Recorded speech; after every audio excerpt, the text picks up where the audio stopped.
Hello, everyone, and welcome to another Seed Stage competition of TechRise. I am Desiree Vargas Wrigley, the Executive Director of TechRise by P33. For those of you unfamiliar with TechRise, we are a multi-stakeholder initiative designed in partnership with Verizon to help support Chicago's Black and Latinx founders all the way from idea stage to exit. So today we have 5 exciting founders coming to the stage, and every week we have 3 to 5 founders that we bring on. They pitch their businesses in about 4 minutes, followed by a few questions from some judges, and then the judges deliberate real time to decide who will win somewhere between $20,000 and $50,000. So please, if you have any friends who would like to compete, we would love to have you on. We have a nice long list, but as you'll see from today's competitors, we have a lot of men competing and not enough women. So if you are Latina or a Black woman or a trans non-binary, we would love to have you compete. So I hope you'll come and visit us at techrise.co/apply to come on stage. And today's a very special event in many ways, but one of the reasons is that it is funded in part by Corazon Capital, one of our local VC investors here in Chicago. So we're excited to have Sam Yagan on during our deliberation. And now I would like to introduce you to our judges. So first we have Abinaya. I believe she's on, actually. Yes, she is. Kanduru, she's a senior associate at M25. You want to wave hello? Great. And aside from finding and investing in companies at M25, she helps founders find product market fit with various strategies. Additionally, she's the co-moderator of Women in VC's 500 plus junior VC community and the world's largest global community of women in VC residing on Slack. So thanks so much for being here today.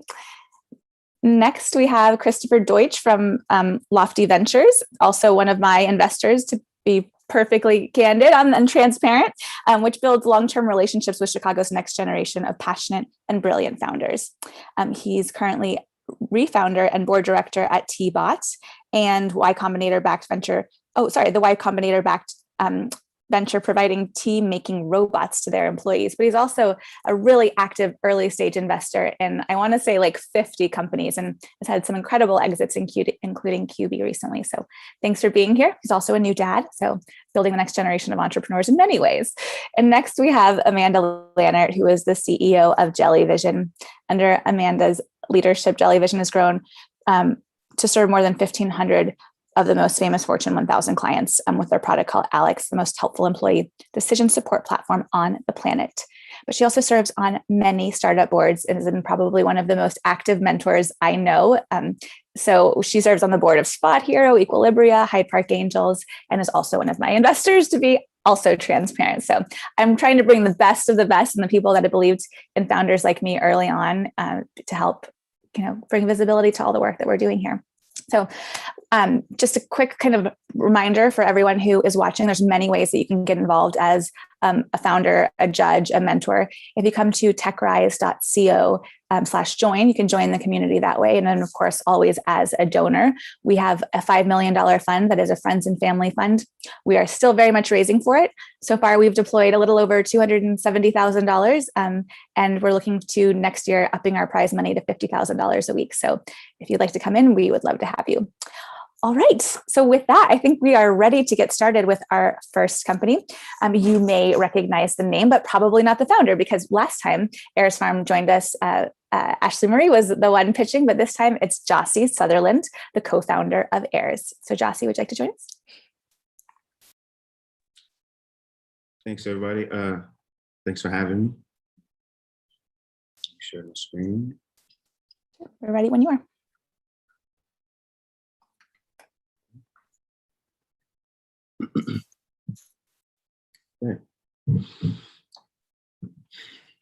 In January of 2020, our family relocated to the south side of Chicago. Months later, the pandemic highlighted the lack of quality food options in our neighborhood.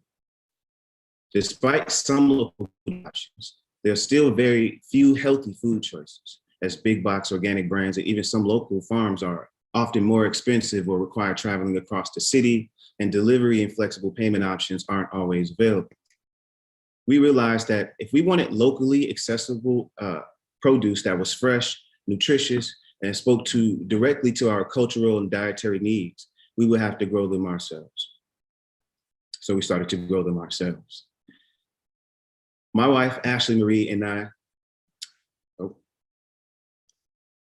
We founded HEIRS Farm, a proud Southside nonprofit startup striving to set new and innovative standards for our local food system. We believe that smart urban farming offers creative solutions to food access, sustainability, and community development. Our solution will allow us to provide wholesale and individual sale of African diasporic produce through farmers markets and our doorstep delivery program. Through active community engagement, we'll provide education and create positive experiences around the benefits of organic eating and sustainable lifestyle practices. Our addressable market consists of 3 groups: individuals, food businesses, and institutions that are located on the South Side, who seek fresh, culturally relevant options, who cook or prepare meals often, who are health conscious, and who wish to support Black or locally owned businesses. Our go-to market strategy includes strategic partnerships, direct marketing, online and in-person advertising, public appearances, and press relations. Although we will start on the South Side, we identified a massive market that expands throughout the country to anyone who prefers fresh fruits or vegetables. Our competitors are local farms, local grocers, online merchants whose operations are usually limited by quality, seasonality, space, distance, and production methods. Our most significant competitive advantages are our team, our unique African diasporic crops, flavorful microgreens, and organic tilapia. We also offer a 40-week CSA subscription program, as well as doorstep delivery and flexible payment options like Link Match, and WIC. In 2020, we produced 240 pounds of produce. This summer, we launched the HEIRS Microgreenery, which is the first phase of our organic offerings, because microgreens have very high nutritional value, high profitability, quick harvest rate, and a low startup cost. And by 2022, we want to double that production to produce 8,000 pounds of microgreens annually. Microgreenery sales will help us launch a fully sustainable closed-loop aquaponic oasis capable of producing organic produce, organic tilapia, and microgreens.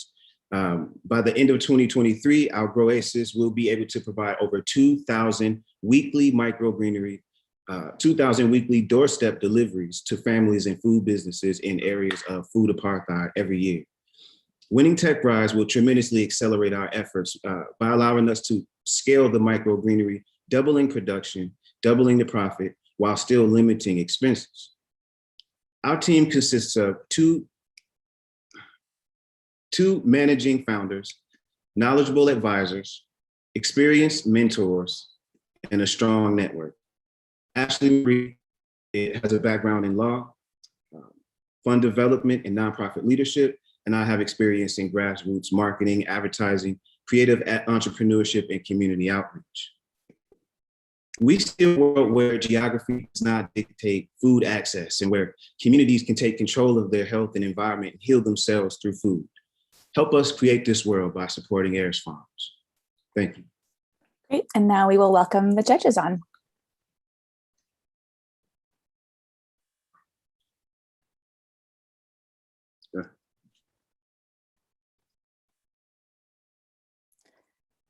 Should I jump in? Yeah, please do. Hey, can you talk to me a little bit about your customer acquisition strategy and how you're going to build a sustainable business? Thanks. Well, first and foremost, our network. So we like to say that our customer is ourselves first, and everyone that we know, as we are pretty aligned in the community. So first and foremost, we would start with businesses, as that's where our strongest connection is, and also institutional businesses. So by building a relationship with business owners, which we have already started to do, it will allow us to have enough business to sustain ourselves to then start to target individual clients with our CSA program through online and in-person marketing, interacting with the community through the farmers markets, things of that nature. So we really have like a one-by-one strategy, one business at a time, one person at a time.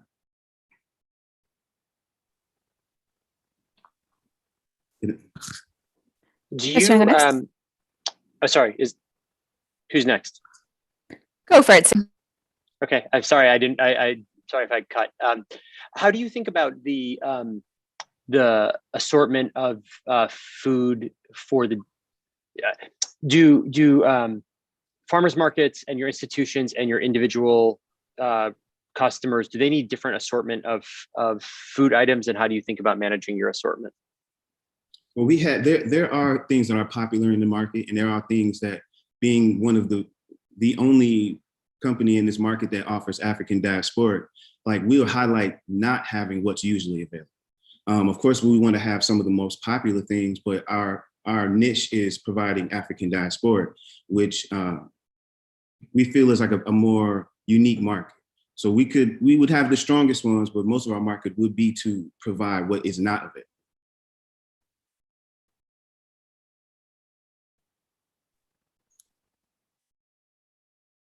Great. Chris, Reuben, Naya, do you want to go next?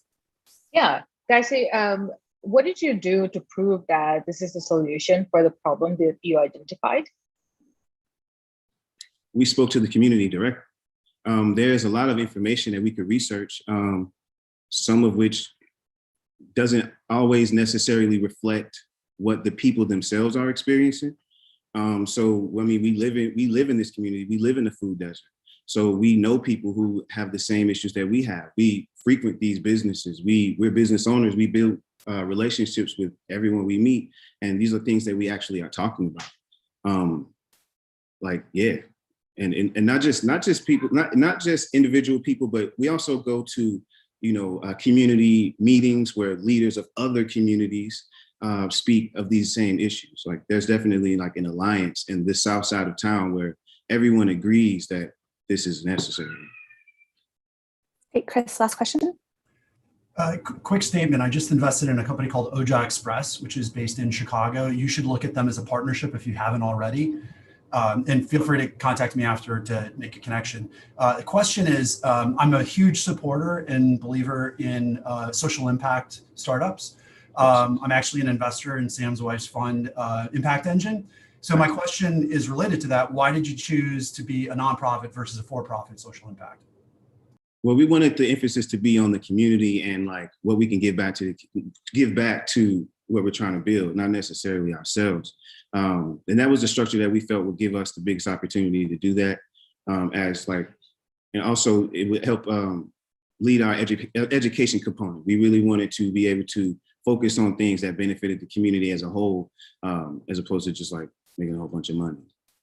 I mean, yes. Great. Gyasi, thank you. And as a reminder, I guess, to the audience too, we invite nonprofits onto the platform anytime there's revenue generation and the possibility of creating a sustainable organization, next generation of social entrepreneurs. So TechRise is a nonprofit fund and we get that flexibility, fortunately. All right, next, and great job, Gyasi. Next, we're going to invite Reuben Brumby on with Details Matter. So if everyone can go video off, audio off. Thanks.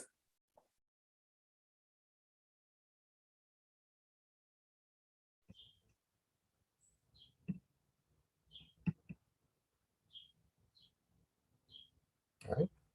Just trying to get the video on here. No problem.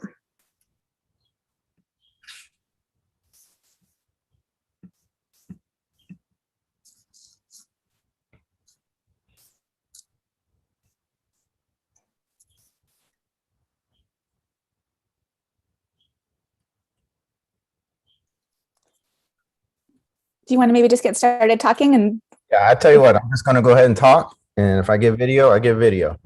But anyhow, perfect. Most of us are familiar with detailing, auto detailing. If you're not, auto detailing is reconditioning of your car's appearance, cleaning the inside, washing the outside, polishing the exterior to perfection. Now everybody is familiar with mobile detailing.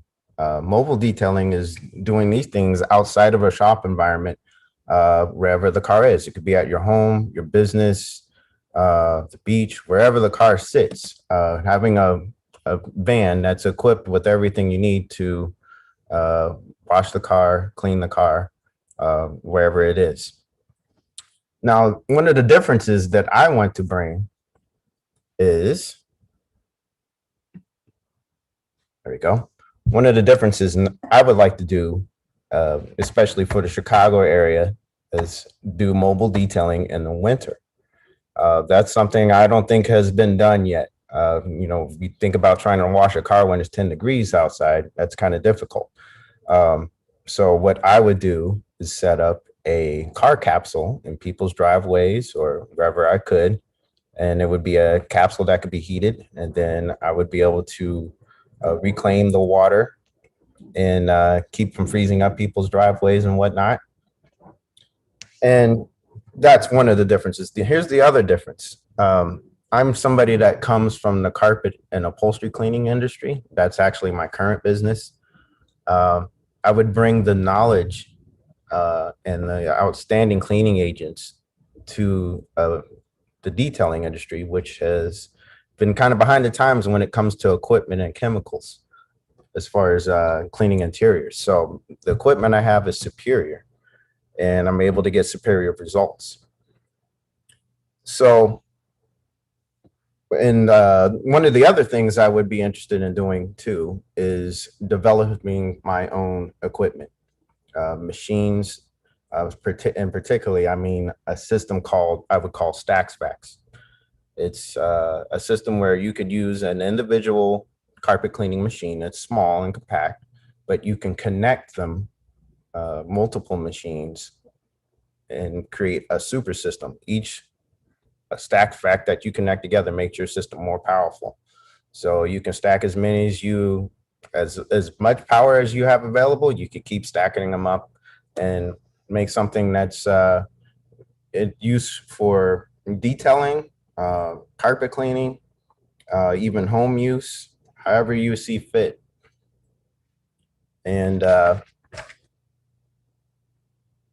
I would also be interested in starting my own chemical line too, as well. Focusing on greener products that are safer for the user, safer for the end user, and also that are highly effective. And they would be used for detailers and carpet cleaners alike. And one of the things I just wanted to say, though, I appreciate these kind of opportunities, you know, for people. I think a lot of times we find that there's a lot of ideas and great minds, and that kind of fall between the cracks due to things that are out of their control. And so I really appreciate the opportunities like this for all of us. You know, these things can help contribute to creating a better society for us all. Thanks, Reuben. I appreciate that. And I'm excited to welcome the judges on. And I know we had a little bit of a rough start with video, but you did a great job of recovering. So go into the questions. I'll go first again. A lot of ideas in there. And I'm going to go back to the very first one, the simple idea of just mobile detailing, of coming to you instead of you having to go somewhere and wait while your car is in process. Talk to me about who's your ideal customer profile. Who is going to be into this? And are you going to do something that's residentially targeted, or are you going to target businesses? Like, talk to me about your go-to-market, please. Yes, so it would be definitely residential, most primarily. Anybody that has a car that they are concerned about how it looks and keeping it clean all the time. And that's what I would take the pain out of, you know, the time that it takes to get that done. I would be mainly interested in putting people on a maintenance plan where I could come to them on a regular basis. It's automatic. They can prepay. They can pay online. And it's just on certain intervals. It could be bi-monthly. It could be monthly, however often they want. It's something they wouldn't even have to think about. You know, that's just done. So primarily, you know, people that are willing to pay, you know, $400 plus, you know, per vehicle, you know, for the interior, for a thorough interior detail and a car wash. And so it could be older cars, newer cars. It really doesn't matter. Chris, you want to go next?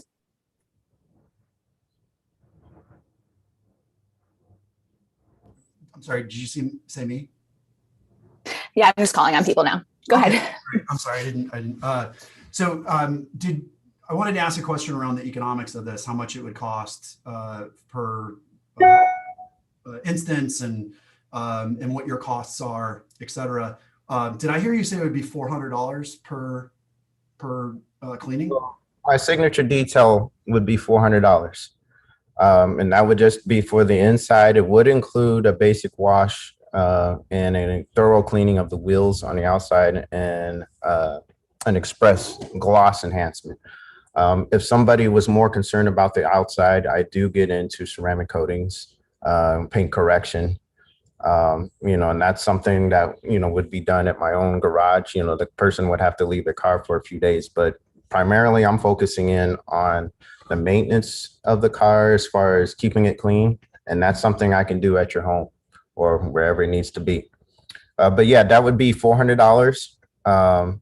I would have an express package that would be just a basic wash, and a basic interior cleaning that's $150 to $200 depending on the condition. And then when I get into paint corrections, those start at about $700 and go up. And ceramic coatings start at $1,000. We have time for just one more question. So I don't know, Sam or Abinaya, which one wants to go? Reuben, I want to understand a little bit more about what the scale would look like. So let's say if you are consistently getting about 50 to 100 type of jobs or opportunities to kind of do the corrections or fix that, how would you scale that in terms of location or unit economics? Is that something that you would hire employees for, or is it W-2s? Just want to understand a bit more about what that looks like. Yes, so there is a certain threshold where, if I'm booking people weeks out and then it's affecting my availability, then that's when I need to hire some people so I can get maybe a couple of more of those under my belt in a day's time in order to reach that many clients, and then so forth. If I decide I want to expand maybe to another vehicle or two, I could expand, but I would never go too big. I want to be able to maintain quality, because I think that's one of those details that matter. You have to maintain quality. And you got to cut us off, but great job, Reuben. And next I'm going to welcome 3 Degrees On and Mike Vasquez. So, hello, everyone. Let me just get my screen up. All right. Great. Good afternoon. I'm going to start by telling you a story. I was a college baseball player, and specifically a pitcher, and I was also obsessed with stats. I'd be the guy at the end of the bench, even when there wasn't a game, when I wasn't in the game, tracking each pitch of the game, all the play-by-play, and taking notes for my next appearance. And I played with a lot of players that got into the major leagues and kind of knew that that probably wasn't on my trajectory. I didn't have the fastball. But I decided to do the next best thing, which I thought was studying engineering at MIT. And I worked really hard. I ended up getting a PhD focused on 3D printing. And for the last 10 years since then, I've been helping the world's top manufacturers develop 3D printing solutions, materials, and strategies. But for all the hype around 3D printing, did you know that 90% of 3D printing users don't have a scalable way to track their manufacturing data? And as 3D printing is moving past its heritage of prototyping and being used to make real parts, there are real challenges behind this, especially as you get into applications such as aerospace and medical devices. These real applications mean additional risk and liability. And as well as, since 3D printing is an emerging technology, it also introduces a lot of variables, but without a consistent framework and very few industrial standards. This means that companies don't have a centralized way to manage their manufacturing data, other than, for the most part, Microsoft Excel. And so we've developed a software tool called TraceAM, which is kind of like TurboTax for 3D printing manufacturing. It helps ensure that compliance for 3D printed parts and follows guidance from the FDA and FAA as it's expanding.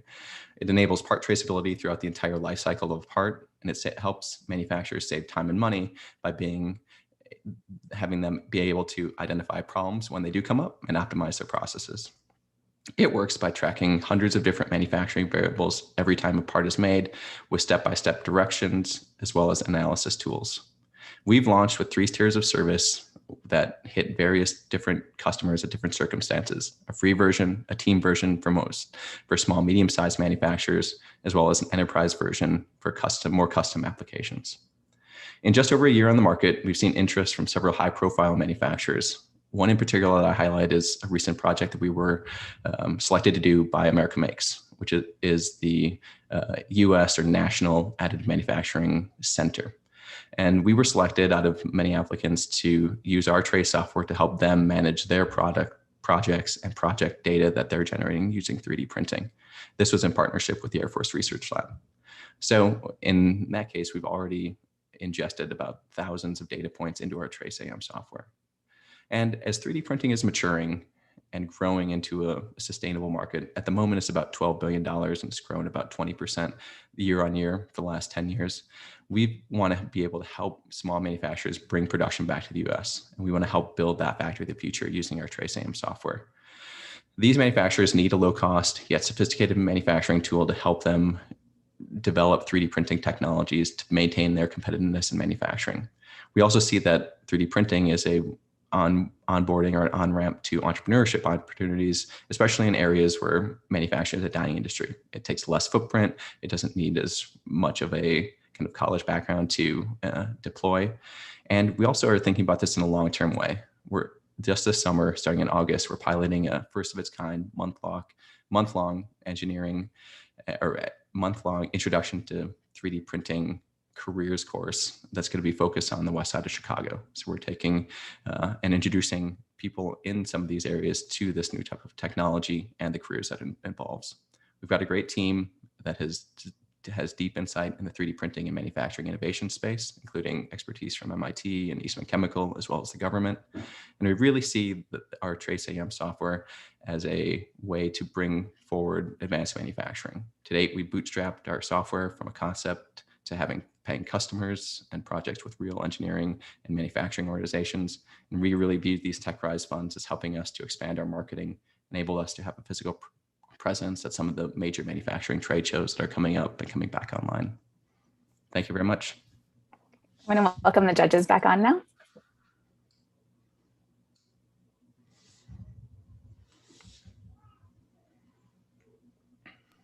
I'll keep going first just to be consistent. Oh, please, please. No, Mike, I was just going to ask, what does the sales cycle look like, or who is the person that you're selling to at this manufacturing facility? Yeah, generally the sales cycle is a bit long with these types of deployments. We're aiming at kind of two different tiers. One, a lower cost price point where generally like software under $5,000 kind of per year, the sales cycle is much shorter, probably matter a few months because you don't have to go all the way up the chain and integrate IT. So that's kind of our first target. For larger customers, we're talking some major aerospace manufacturers. It's just longer because you have more people involved in that process. So that could take 6 months to a year. I'm curious, Mike, what is 3 Degrees going to do uniquely well to be able to get attention and have a seat at the table so you're not sort of preempted out of this opportunity from 3D manufacturer, printing manufacturers, the devices from creating this software, or other more established software companies like SAP or IBM from really getting a foothold? What is this company going to do uniquely well to have a seat at the table? Sure. So so I have a deep expertise in 3D printing. I've been around the industry for about 10 years. I've grown that network. And so we really see ourselves as having kind of that foot into like the real world application of 3D printing, kind of that deep expertise. Whereas an IBM or SAP, yes, they're good at generic kind of process management software. But I think what we're really targeting is some of these small, medium-sized manufacturers that, hey, they're not going to deploy SAP for $100,000 or $1 million a year. We're kind of targeting some of these small, medium-sized manufacturers that kind of need some help in kind of getting 3D printing onboarded and in a real and production environment. Can you talk a little bit about your pricing model and how that varies for different size customers? Sure. So we've had 3 different tiers. One is kind of a free tier. One of the challenges in the additive manufacturing space, the reason adoption takes so long, is because a lot of people don't share this data. So the free version is more for kind of academic institutions or those who want to share some of that information to make kind of production easier and more transparent. The next version, probably our biggest version, is kind of space we think is kind of in the $200 per user per month range. These would be small, medium-sized manufacturers that would be able to deploy this for probably one or two what we consider production machines, and those are probably anywhere from $300 to $1 million a piece usually. So this would be kind of an add-on tool to help them as well. And then we are working with some custom deployments for more enterprise solutions that they just require different setups, whether that's security or things like that. And that's kind of an ad hoc. Let's get the last question in. Go ahead, Chris. Okay, I'll ask a quick one. How much have you raised to date, if any, and how much will you need over the next 12 to 18 months? Sure, we have not raised anything specifically. We've actually kind of bootstrapped this from kind of consulting and some projects awards that we've won. I would imagine in the next kind of 12 to 18 months, we'd like to bring on board 1 to 2 people to help further with some of these deployments and sales. So probably looking to raise additional or kind of generate somewhere in the order of kind of $200,000 to $500,000. Great. Thank you so much, Mike. And now we're going to welcome the only group on stage, and that's Angel Gomez is joining us.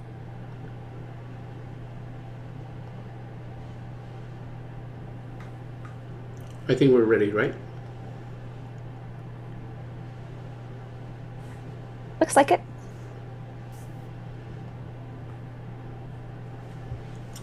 Okay. The only group, a specialized marketplace in the construction industry. Did you know that drywall was invented in 1916 and it took 25 years for it to replace plaster? It wasn't until the Second World War when drywall took off.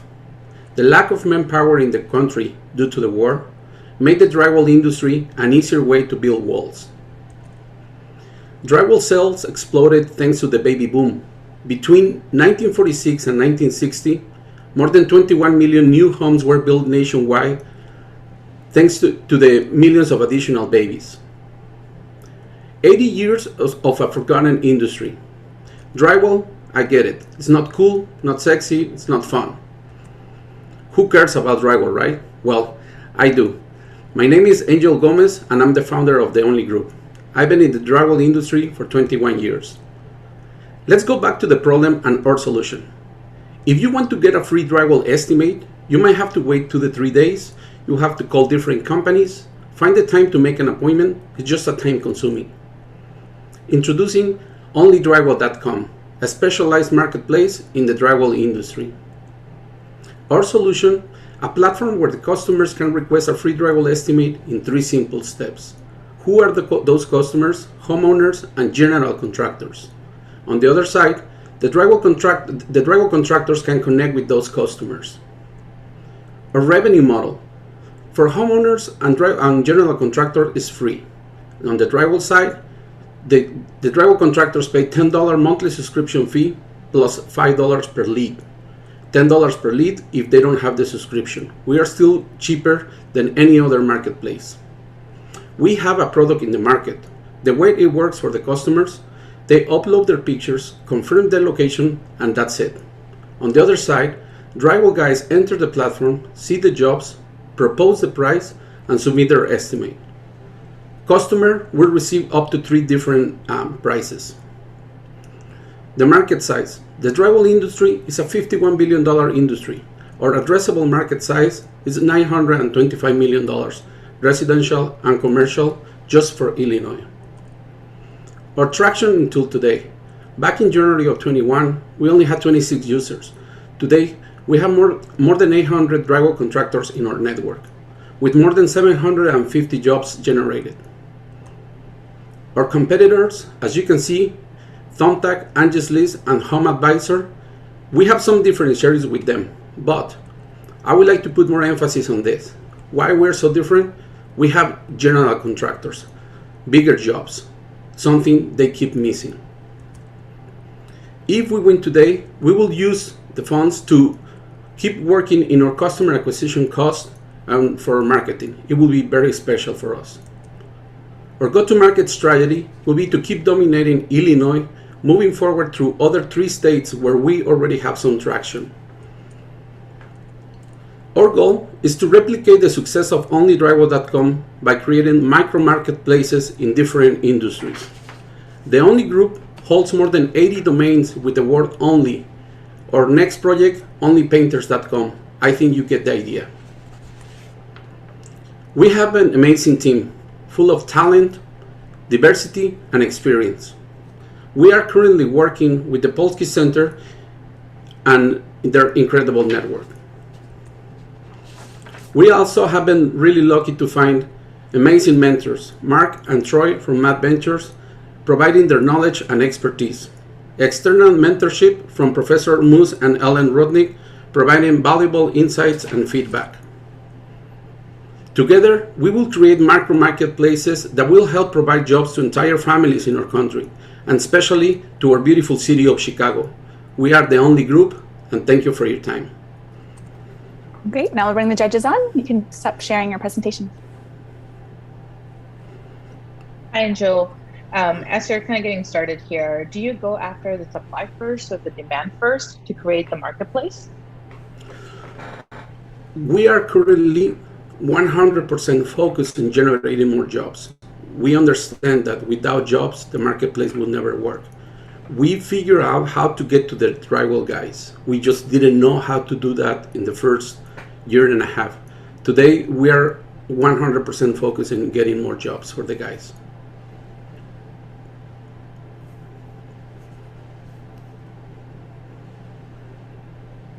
Sam, you want to go next? Oh, sorry, Amanda, go for it. I'm going to ask just a sort of practical question. I've looked at sort of similar businesses, not drywall only, but vertically specialized in terms of home improvement. There are two problems. One, getting a quote, and two, actually getting the teams to show up to do the work when they say they're going to do the work. How are you going to work on solving the latter? The quote, instant quote, the variable quote's great. How are we going to solve the problem about GCs and contractors actually showing up on time to do the work in the window that they promised? We run into that issue before because we allowed the contractors to basically submit their estimates without paying. What happened was exactly what you just mentioned. They were just sending the price and they never show up. So they basically, they were trying to get the job, but in the end, they screw everybody else, right? So basically they told us that we need to charge per lead.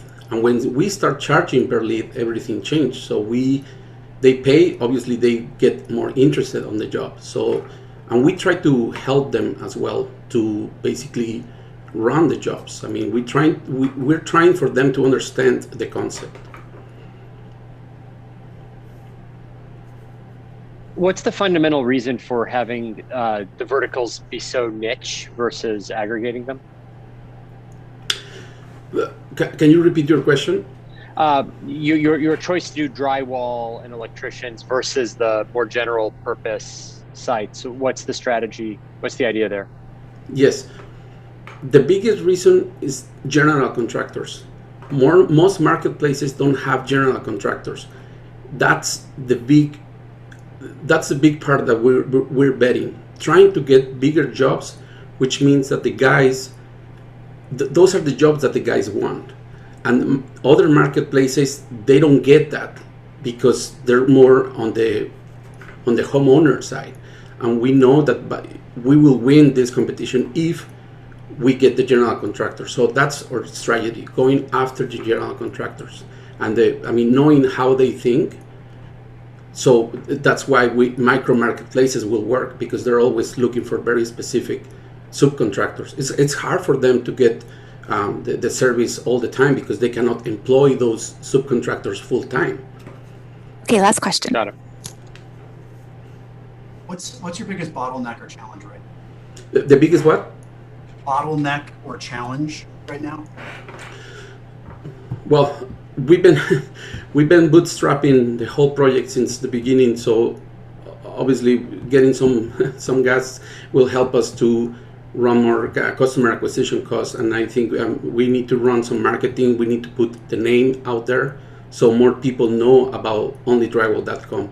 Or again, we're not trying to work in the other domains. We're just trying to focus in Only Drywall. Once it works, we will move to the next domains that we have. Okay, thank you so much, Angel. And now we will welcome Elysian onto the stage with Vincent Perez.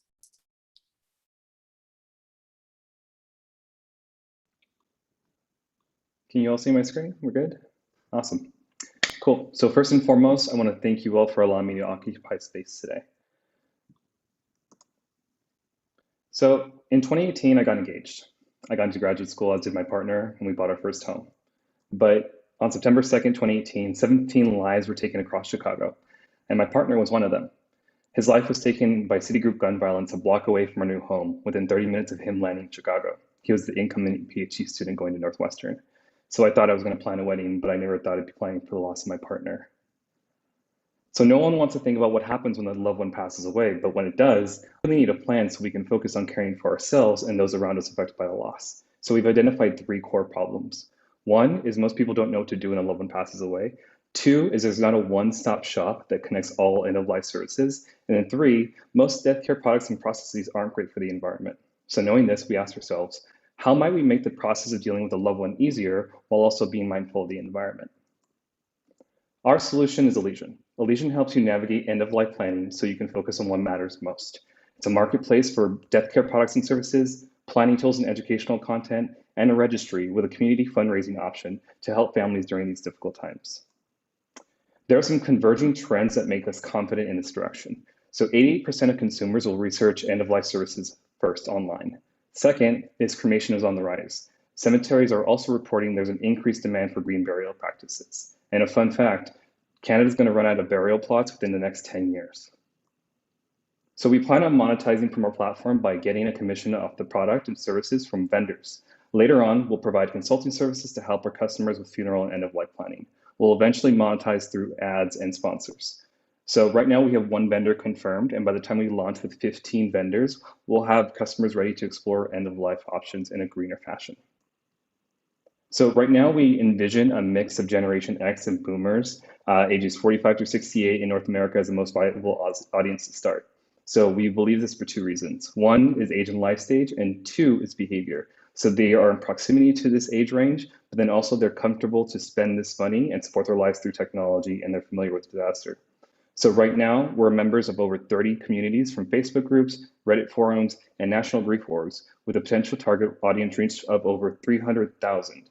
This is a sensitive subject. Trust me, from experience, I know this is a very sensitive subject, and it needs to be treated with the utmost respect.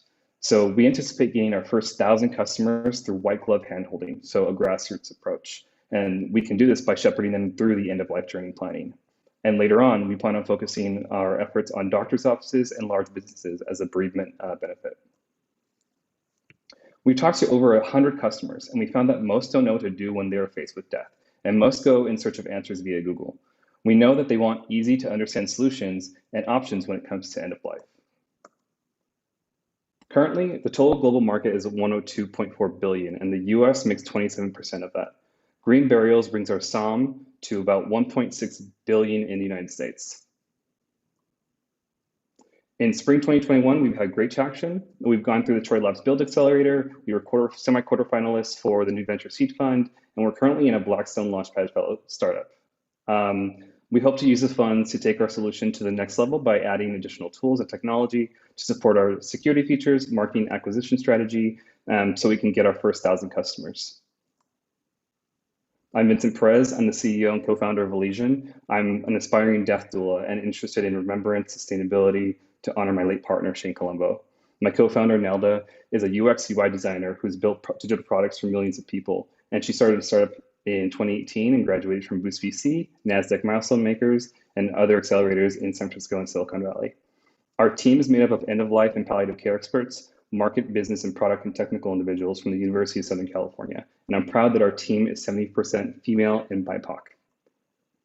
Elysian aims to be the Zola of end of life to support self-care and earth care so you can go with grace. Join us in making end of life decisions easier. Thank you. And now we'll bring the judges on. Can you talk to me a little bit about your monetization strategy now and next? Yeah, so right now we're going to really look at monetizing through affiliate commission through our products. So what we're going to do is we're going to take the same affiliate model that Amazon has or Zola has and aggregate all these products into one platform. So then we will get a commission per click. So that ranges in terms of the products that are being offered right now. So it ranges from 3% to 10%.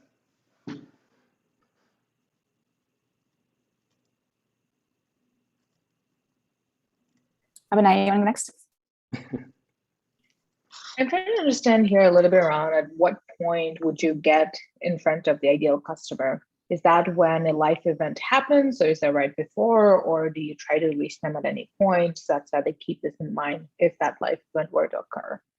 Yeah, so great question. There's 3 personas that we're looking at right now. So there's the pre-planners, who are people who are just planning for end of life. We have people who are in hospice and palliative care, and those who need immediate need. So we're looking right now to start with the hospice and palliative care first, because they're the ones who are actively planning, but also gonna unfortunately pass in X amount of time, right? So they're the ideal customer, at least their families are, and in terms of getting them through the door and shepherding them through this process. Can you talk about your decision to invest in an app, given this is more or less a one-time time in your life? Why invest in an app versus just a robust website? Sure. So when it comes to the documentation and gathering all these materials, especially for pre-planners, people don't know where things are. They don't know where birth certificates are, the insurance policy papers. So the reason why we want to go into an app and develop that ecosystem is so that we can have the security features to contain all those documents. So when a family member needs to aggregate them, they're readily available. I mean, granted, web app, it's in the same ecosystem. So what we're hoping to do is leverage a no-code solution like Bubble.io and have that pivoted into a mobile app. So there will be some sort of overlap between the web and the mobile version. Thank you. Thank you.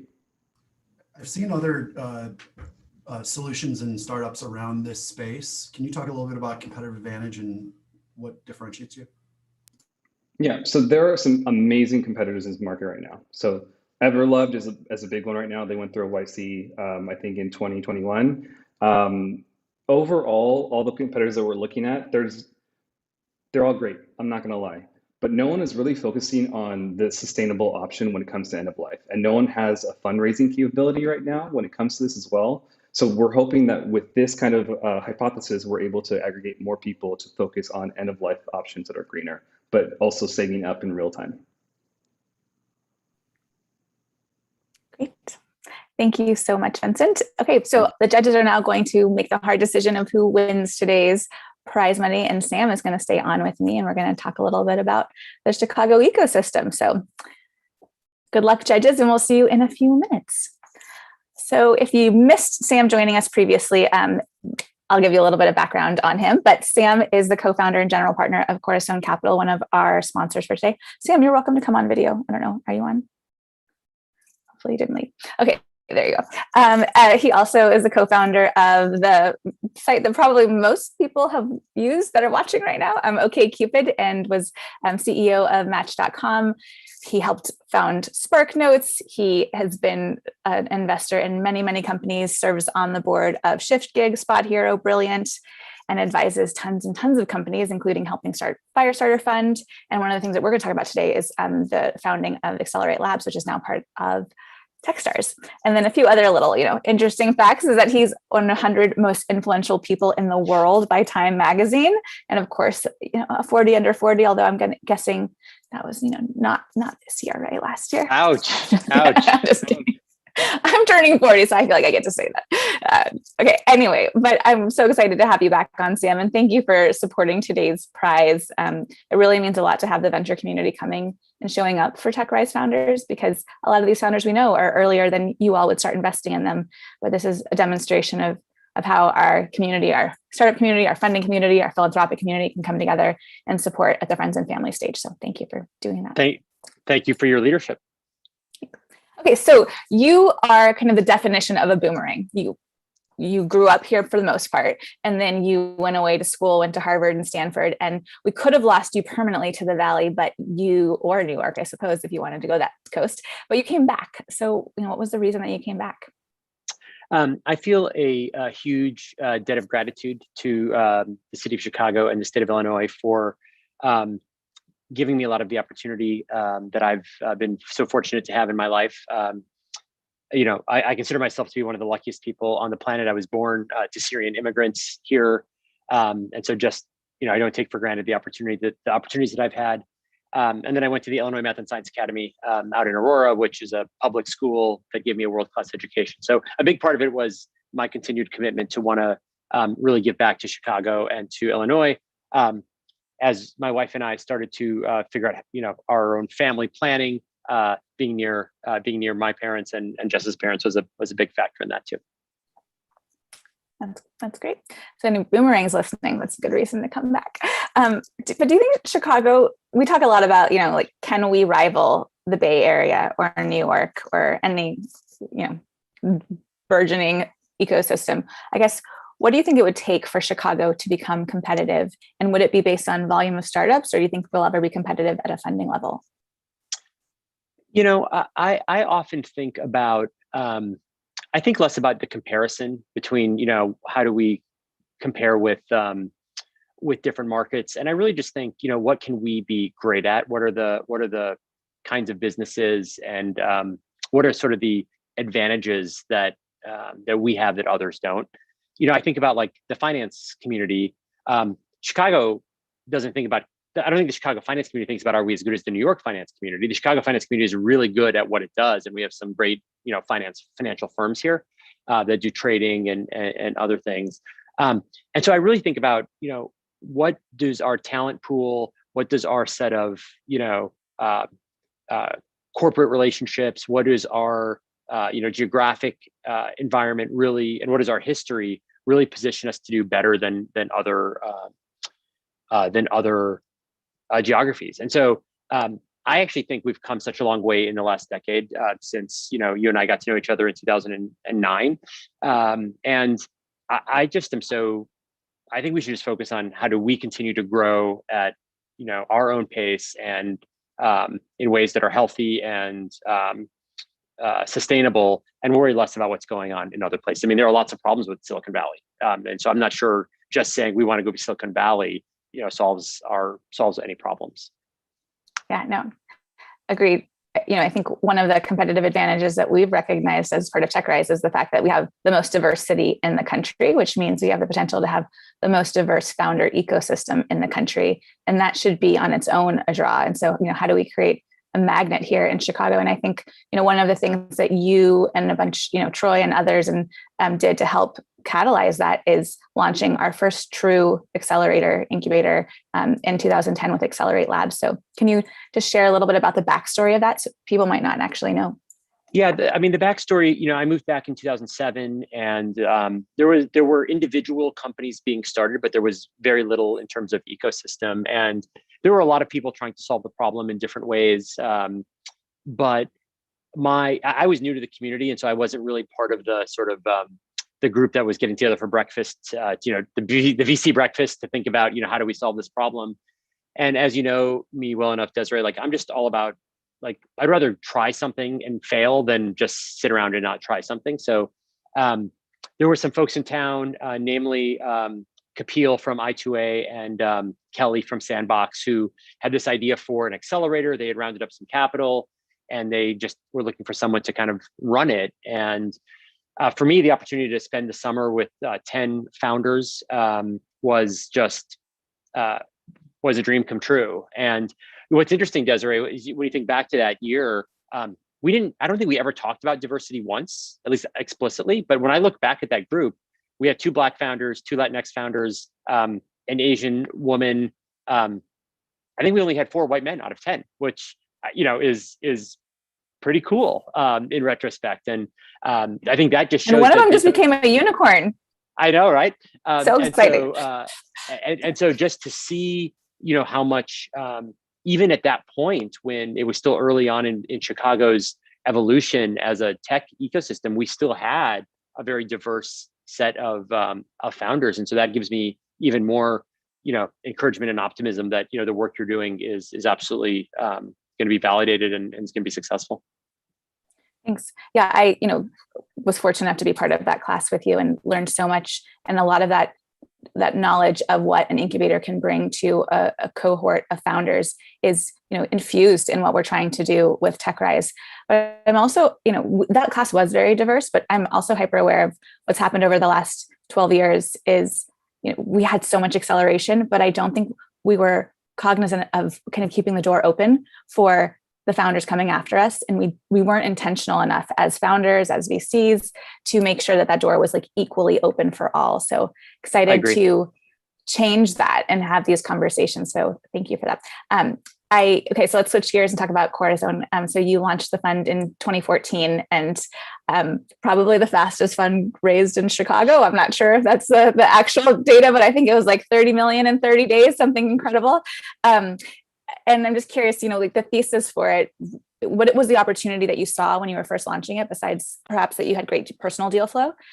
And does that opportunity still exist? Yeah, the biggest opportunity was to differentiate a venture fund that was really led by operators, people who had been founders, and not just founders, 20 years ago, but were actively running businesses at the time. And one of the things I think is, entrepreneurs are really thinking about when they think about how they want to, fill their cap table, they're thinking about, I want people who can help finance my next round of financing, but also people who I can call who can actually help me run my business more successfully. Maybe I've got a big challenge ahead of me, maybe I have a big opportunity. Who can I call who can actually give me very practical, actionable advice? And that's what I think, where I think we try to really specialize, and where I think build relationships with our founders, where I want to be that first call. When you have a question, that text that says, do you have 5 minutes, is like, I can just feel my heart start to pound. I'm like, okay, what do you got for me? And that to me is what's so powerful. And I think how we've differentiated ourselves in the market, and that opportunity is still there. I think when I talk to founders about what they most want in a VC, the single thing I hear most is someone who can be a partner.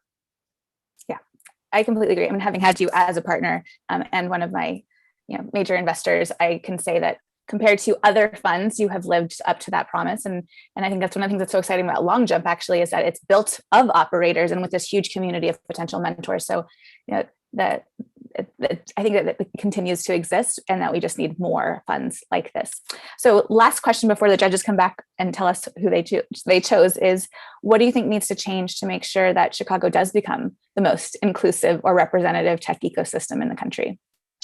I think a big part of it is having more diverse investors. And I say this knowing that Corazon Capital is 3 white dudes.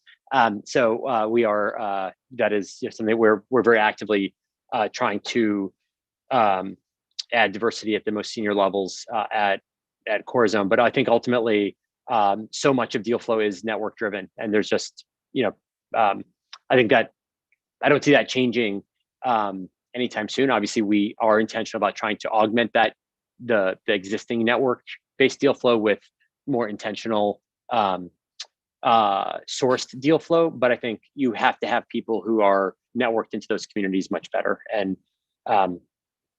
that's certainly part of our approach, is how do we bring more people with more diverse networks into our firm.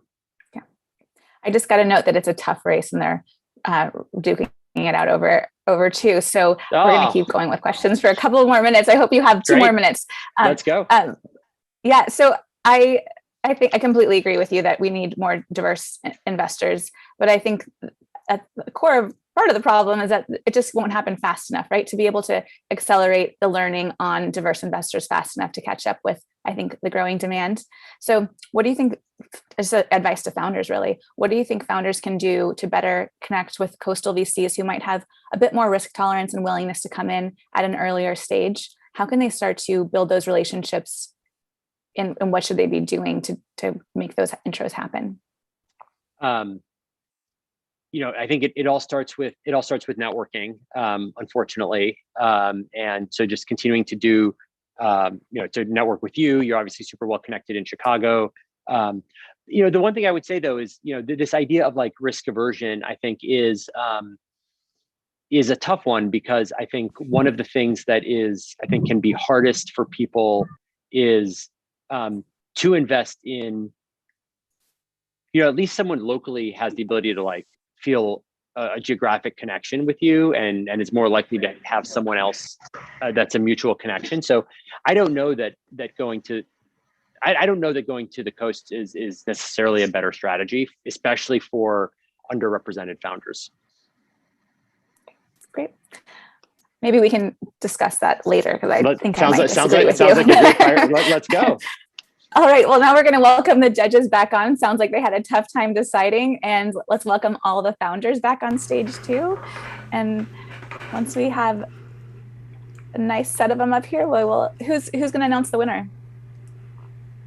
And I will go, only because I'm telling you, if we had had an hour, we would have debated the whole time. This was not an easy decision. There were really, really great founders, really great stories, and really real businesses in this pitch competition. So thank you for having us. After furious 10 minutes of debate, we have decided that this week's check from the TechRise Challenge is going to Elysian and Vincent Perez.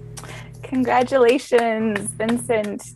And honestly, congratulations to everyone today. You did amazing jobs pitching, and clearly they needed every minute. Actually, they needed 2 extra minutes to be able to decide who was going to win, which means you should definitely come back on and take this as an opportunity, share your pitches with potential customers, with potential investors, and then we'll bring you back on in the future. And thank you so much to the judges for spending your Friday with us. And also special thanks to Corazon and to Verizon for making today possible. So have a wonderful weekend. And Vincent, I don't know if you want to say last couple words, but To all my Black and brown LGBTQ women founders, keep going. Like, someone is going to support you, and we're going to support each other. So please keep going. Thank you, guys. have a great weekend, everyone. Thanks, everyone. Take care.